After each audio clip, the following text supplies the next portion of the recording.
Olá, meus queridos, mais uma vez nós estamos aqui para refletirmos.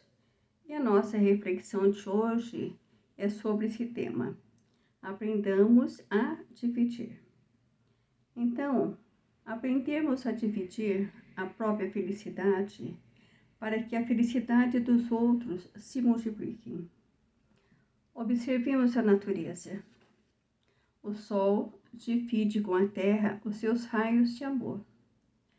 A terra acumula a energia em favor do progresso das criaturas. A fonte divide as águas, auxiliando a vegetação que mais tarde a protege.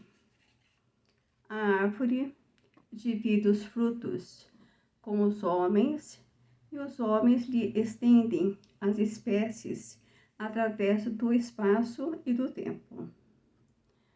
As flores dividem o próprio néctar com as abelhas, que garantem a abençoada fecundação. Tuas horas, tuas forças, conhecimentos, recursos quaisquer que sejam, são concessões de Deus em tuas mãos, que pode repartir com o próximo em benefício de ti mesmo. Auxiliar alguém é fazer o investimento da verdadeira alegria. E toda alegria no exercício do bem é dom de vida e luz, que nos aproxima de Deus.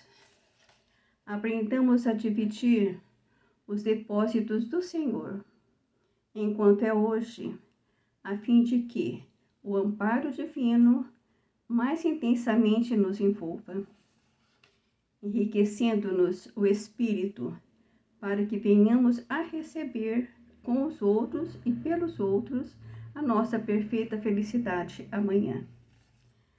Ao dividir os talentos que temos, com bons sentimentos, sorriso e auxílio, multiplicamos a alegria e o amor, conforme nos ensina Jesus, na parábola dos talentos.